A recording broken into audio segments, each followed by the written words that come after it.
Hey everyone. As we all head towards the end of the year and enter a new calendar year, I thought of sharing something interesting that I read today, which felt like the most relevant information to share with you all before this year ends. A16z came out with its latest Big Ideas report for 2026 a few days back. So I went over the entire list in detail and shortlisted 9 of the ideas which I found fascinating and I believe will reshape how we live and work in the coming year. So these are very much relatable to the general AI trends, but they are a little different from what we've in general also heard about. So I'm excited to share my perspective on each of them outside of what the A16z partners have already shared in their report. So let's jump right in. The first idea is what is called as the year of me. According to Joshua, 2026 is when products would stop being mass produced and start being made specifically for you as an individual. Now, think about how revolutionary this is. For decades, companies succeeded by finding the average customer and serving for that persona. But now, AI is flipping that model completely. Let me give you some examples beyond what the report already mentions. Imagine that you're ordering food from one of your favorite apps. It could be an app like Zomato or a Swiggy.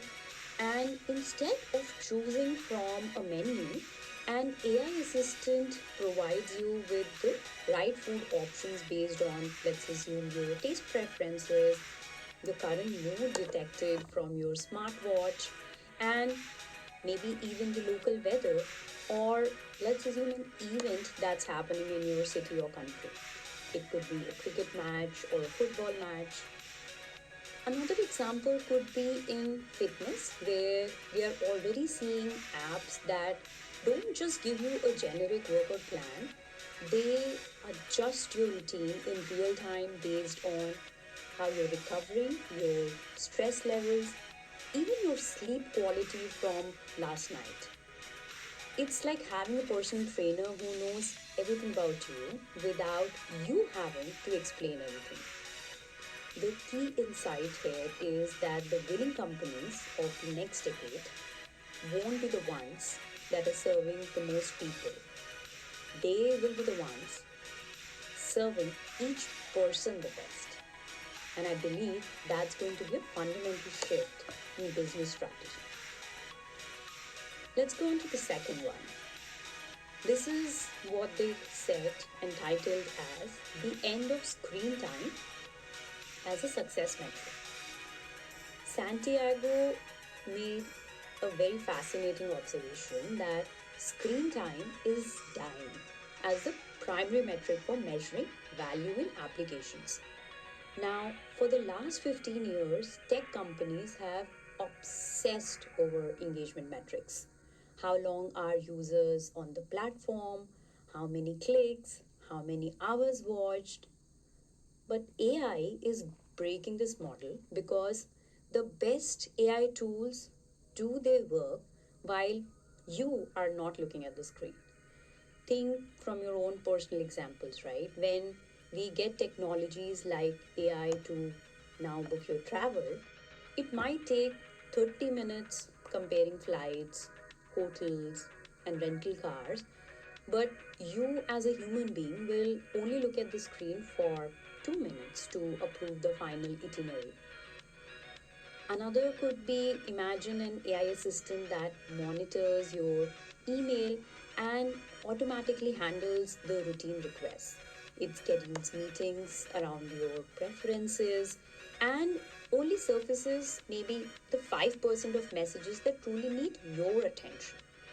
So the value is massive, but your screen time, it's nearly zero. So this creates a challenge for companies.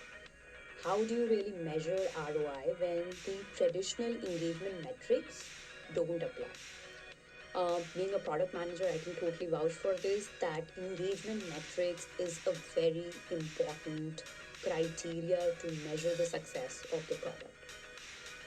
I think the answer is going to lie now on more outcome based pricing and measuring the actual results. Like for a health application, it may not be on you coming and just looking at what doctors are going to serve you, how quickly can you reach out to them, but it would be more on, did the doctor really save you time and did that help you reduce stress? Did the developer ship features faster? Did the analysts make better decisions? These are very hard to quantify than screen time, but these are what will actually matter. Let's move on to the next one. This is what they called as creating for agents, not for humans. And this kind of feeds into the previous one that we were talking about. Stephanie predicts that in 2026, people will start interfacing with the web through the AI agents. I think we are all hearing about this already. And this changes everything about how we design content and products. Now, for years, SEO meant putting the right keywords in your title, having the catchy headline, using bullet points for easy scanning, etc. But AI agents don't care about any of that. They can read your entire 50-page document in seconds and extract exactly what's relevant. So here's what this might look like in practice. Imagine you are a real estate agent. So instead of designing your listings with beautiful photos and compelling descriptions for human buyers, you will need to structure your data so the AI home buying agents can quickly assess if a property meets the user's 47 different criterias. The agent doesn't really care about your sunset photos, it cares about your precise square footage or the energy efficiency ratings or even the school district scores, how the flood zone data is, etc. Another example could be about the restaurants. Now, right now, you optimize for Instagram worthy presentations and detailed menu descriptions.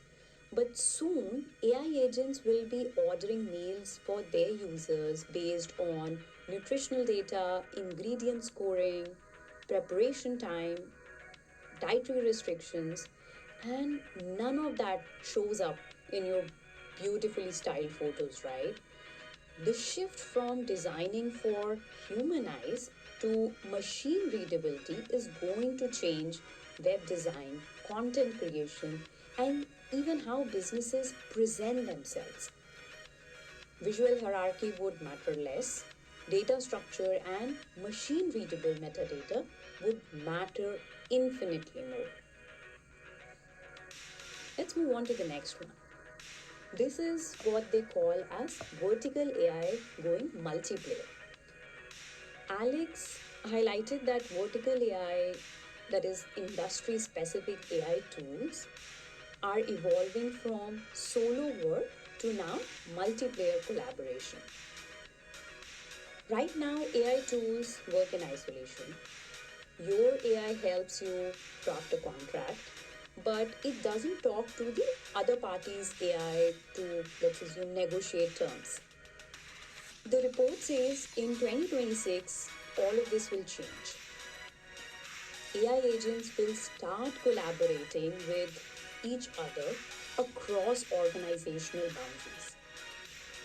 Again, just to quote an example, imagine you are buying a house and your AI agent is analyzing properties, but now it can directly communicate with the seller's AI agent. They negotiate back and forth within some preset parameters, which could be your maximum price, their minimum price, contingencies, the closing dates, and only flag the deal for human review when they have reached the best possible agreement or hit a sticking point that needs human judgment. Uh, Another example could be in supply chain management. This would become really, really powerful. Your company's procurement AI could negotiate with supplier AIs, uh, automatically finding the best prices and delivery terms across hundreds of vendors, coordinating delivery schedules, and flagging quality issues, all happening in the background while humans focus on the strategic decisions. The key here is that when multiple stakeholder AIs work together within the same platform, it creates network effects and massive switching costs. Once your business processes are deeply integrated with your partner's AI systems, moving to a competitor is going to become much harder. This is how vertical AI companies will build moat. Let's go on to the next one. This is what they call as the consumer AI shifting from help me to see me. Brian predicts a major shift in the consumer AI from the productivity tools to connection and self awareness tools. The first wave of the consumer AI was all about help me do this task faster, help me get more productive. But Kim argues that the bigger opportunity is help me understand myself and connect with others better. Okay, I'm going to use a little weird example to explain what this really means. Think about an AI that maybe analyzes your communication patterns. It notices that you always text your mom on Sunday mornings and you forgot doing this over the last 2 weeks. So it gently reminds you, or it detects that your messages to your partner have become shorter and less frequent when, let's assume, you're stressed out at work. And it may suggest you might want to check in with them.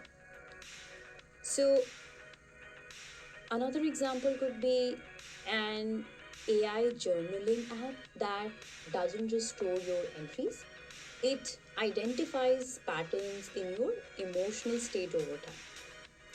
It might say, I have noticed you feel most anxious on Sunday evenings. So, looking at your calendar, this probably tends to happen before weeks when you have multiple presentations. Would you like to explore some preparation strategies? So, these see me products have different economics than the help me products. They typically have lower willingness to pay per transaction but much higher retention because they become a part of your daily self reflection and relationships. You might pay $50 once for an AI to write a report, but you will definitely pay $10 every month for years for an AI that helps you understand yourself better. The next one that I really liked about in the report was the ChatGPT becoming the AI App Store. Anish made a bold prediction that ChatGPT is going to become the new app store for the AI applications, and this will trigger a consumer tech gold rush in 2026. Here's why I think this matters. Every successful consumer product cycle needs three things, right? It needs new technology, it needs new consumer behavior, and it needs new distribution. Well, we have had the first two with AI already, but distribution has been the missing piece for now. Most AI products grew through Twitter virality or generally through word of mouth, right? But now with OpenAI's apps SDK and ChatGPT's almost 900 million user base, developers have a massive built-in audience for the first time. So it's like the early days of an iPhone app store, when developers could reach millions of users overnight. Imagine you build a specialized AI for meal planning. Now, instead of spending a year and maybe $1 million on just user acquisition, you can launch it as a ChatGPT mini app and instantly reach out to millions of potential buyers. Or you could create an AI study buddy for college students. So instead of hoping students find your website, they would discover you right inside the tool they're already using for homework help. The report compares this to previous, once in a decade opportunity, which was the web browser in the 90s, the iPhone App Store in 2008, and now ChatGPT in 2026.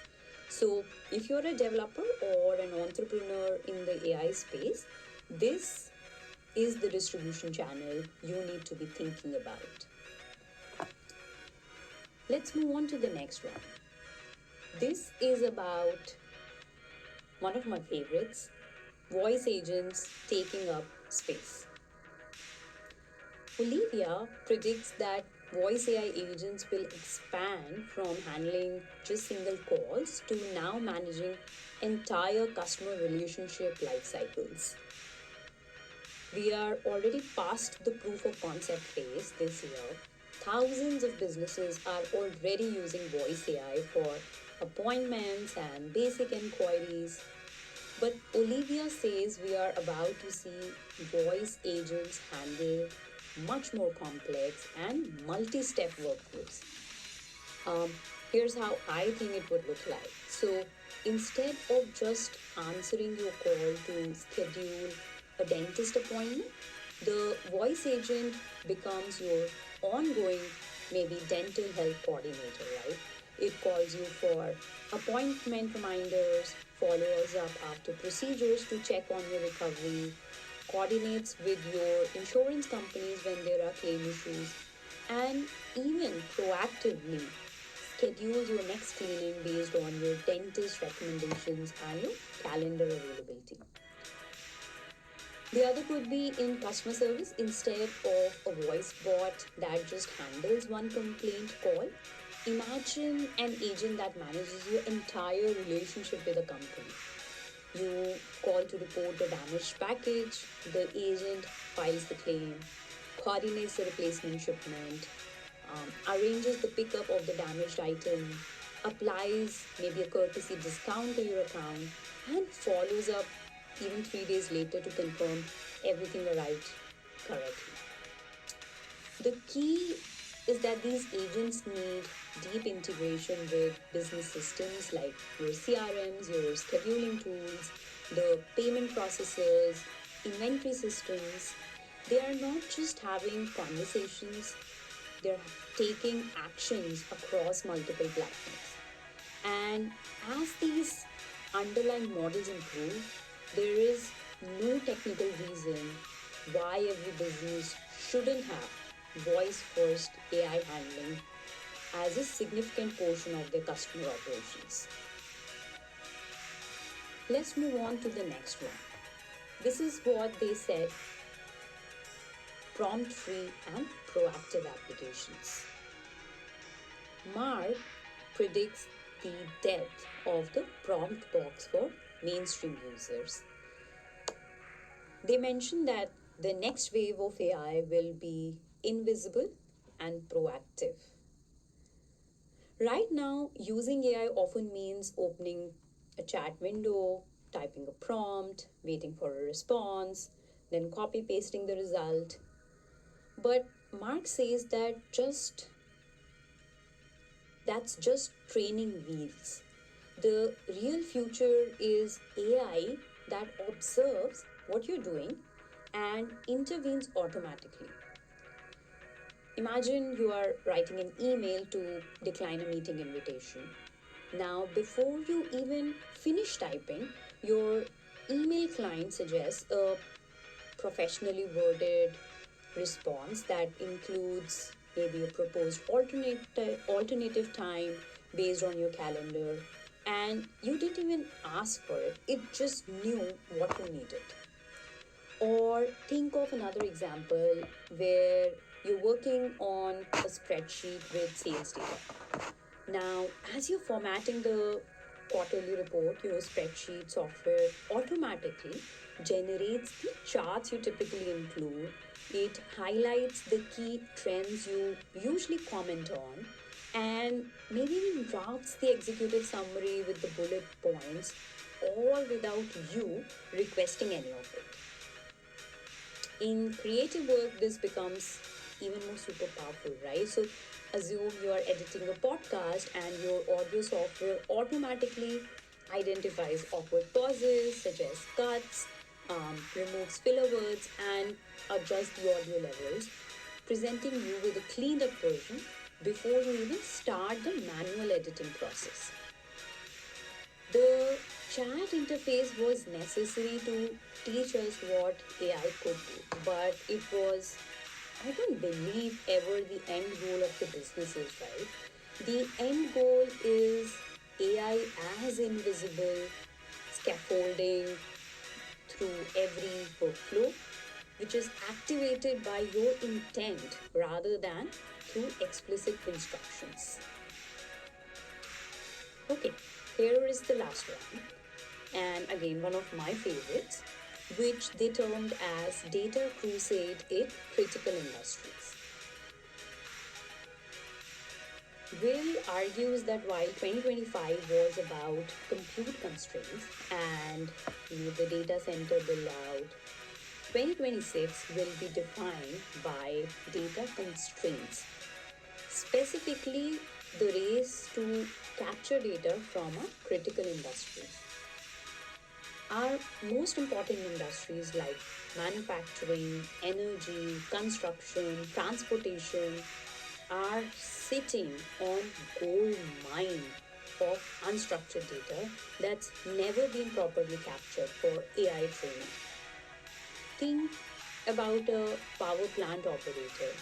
Every decision they make, when to ramp up production, how to respond to equipment vibrations, which maintenance issues to prioritize, all of that represent valuable data about operating complex systems. But traditionally, none of this gets recorded in a format which is useful for training AI. The other example could be the construction workers. They are constantly making judgment calls based on their experience. This foundation looks strong, that wiring seems off, this material won't work in the weather condition. That's decades of expertise encoded in human decision making, but it's not captured as data. Will predicts that industrial companies will start exploiting their comparative advantage. They have the infrastructure and labor forces to collect this data at near zero marginal cost. They can either use it to train their own AI systems or license it to the tech companies who are hungry for real world data. We'll see startups emerge to help with this coordination for sure. Tools for data collection, annotation, and even consent management. Sensor hardware to capture physical processes, and eventually training pipelines to turn all of this industrial expertise into AI capabilities.